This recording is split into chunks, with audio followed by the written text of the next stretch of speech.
What's up guys, welcome back to another episode of the QPR career mode. We start the episode at the top of the league, 5 points clear of Watford, who are in second. But in our first game, we actually fell behind after just 7 minutes against Preston away, with a pretty nice ball through, but we should have done better to defend there. Completely stupid defending from me, and they made it 2-0 just 10 minutes later. Another cross, we just can't seem to deal with it, and I feel like EA have made defending crosses very hard this year, so it's just too OP.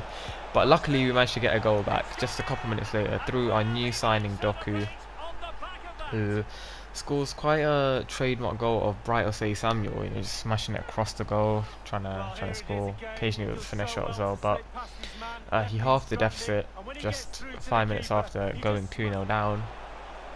And right before half-time, Chris Willock was running through, played the ball back to Ilya Sher, took a touch, and on his left foot smashed it in at the near post to level the game, make it 2-2 just before half-time.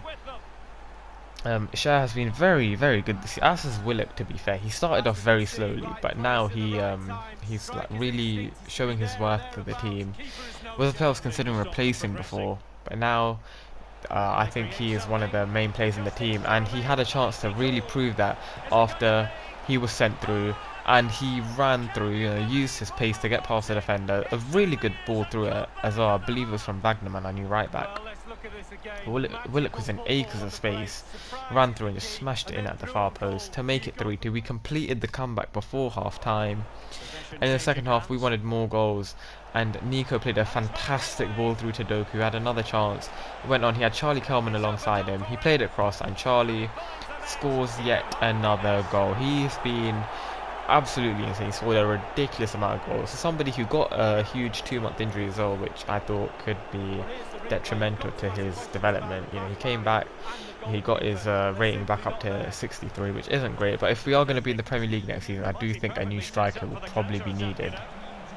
But let's not get too far ahead of ourselves. We need to focus on the Championship. But Doku once again got put through, and he again just played it across the goal, took Charlie Kelman to get his second goal of the game. Doku not only able to score, he's also able to assist, as shown by this game. His blistering pace. He's literally just a replica of Osei Samuel. He does the same thing pretty much. Unfortunately though, Preston managed to get another goal back. Well, I say a goal back after my good block here. I want to say, I thought I fucked it there, but that block was very good, and they were just so lucky that I fell right back to their player. But again, we went through. Keeper was in no man's land, took a step to the wrong side, and Ilya Sher saw the opening at the near post, and he just placed it to the side of the keeper to make it 6-3 and restore our 3-goal advantage. We carved open the defence there. Keeper didn't know whether to come out fully or to go back. But Preston got another goal back to make it 6-4. Again, another cross, despite the fact that my defender was right there and probably could have done a bit better. But anyway, we wanted to get the 3-goal advantage back, and Lyndon Dykes off the bench came on and did exactly that, just smashed it in to make it 7-4. To be fair to Lyndon, he hasn't played a lot of games this season, but when he has played, he does seem to come up with a goal. So I have been a bit harsh on him, I think, but he can't really do anything when Charlie Kelman's been ridiculous. He's just a different breed. And yeah, the game finished 7-4. Unfortunately, well, I say unfortunately, Wallace actually agreed to leave the club on a pre-contract after that game. We weren't using him, didn't really care, but he won't be here next season.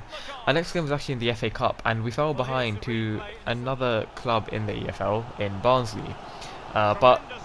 Just 10 minutes before half-time, Ilya Sher with a brilliant touch to keep the ball under control, take it away from the defender, played it through to Willock, who smashed it in again, far post, and at half-time we were drawing 1-1. But in the second half, Barnsley had a huge chance, completely breached our defence, and I called Kelly out, but it didn't work. He was Bearer, or Bar, now you say his name exactly, the Barnsley player anyway, was in just so much space, and he took the chip on, to be fair to him, and he did it very well. And he also got the assist for Barnsley's third goal to completely put us in the ground, to kill off any hope we had of maybe equalising, getting a replay. Yeah, we just weren't good enough today in the FA Cup. But luckily now we could focus all our attention on the league. However, we would have to do that without the man who has got 3 goals and 2 assists in his first 2 games for the club, in Doku. He's going to be out for 3 months. That's pretty much his season done. And in the next game against Middlesbrough, we were absolutely terrible in the first half. No chances. Middlesbrough had a couple, but we had one just as the second half started with Cher. A good shot, good save from the keeper. Cher had another chance 15-20 minutes later, and this time he took it, just smashed it in at the near post. Kelman playing the ball through to him, and I could definitely feel like the lack of a fast winger in the team. You know, Willock is quick, but he's nowhere near as quick as Bright or Doku. He only has like 80 pace or 82 or something, which isn't that quick. And Peppo, I believe, played in this one. He was, you know, not very good, I can't lie. And unfortunately, from kickoff, Middlesbrough got a goal. Surprise, another kickoff goal. Still is in FIFA, will always probably be in FIFA. Kelly should have probably done a bit better. It was at his near post, but it is what it is. We weren't good enough to get the win there. We had a youth report after that game as well. I released Barlow, one of our wingers that we had. A couple players got signed as well. You saw right there, Billy Wall and Barnes. This Billy Wall is a great name, by the way. I just want to say, you know, you might just bring him in because of that. But in the next game against Birmingham, I decided to play George Thomas because he's been very good whenever he has played, and he can play on the left wing. Significantly better than Peppo right now as well, including his pace. So for now, he'll probably be the player who steps in. And he got an assist, to be fair to him. Cher put us 1-0 up, but once again Birmingham, you know, just crossed the ball in. The computer again abusing the weakness, and this time it was even more ridiculous because, like, the man's tiny. How are we not winning the header there? And again, the second goal that Birmingham scored, another header right in between the defenders. I have no idea how none of them got to this, but EA, please fix this because this is ridiculous. Like, it's completely stupid. But anyway, we went into half-time 2-1 down. On the hour mark though, George Thomas scoring a goal, you know, proving why he deserves to be in the team right now. A pretty good finish, to be fair to him. Cher, this time with the assist, he returns the favour.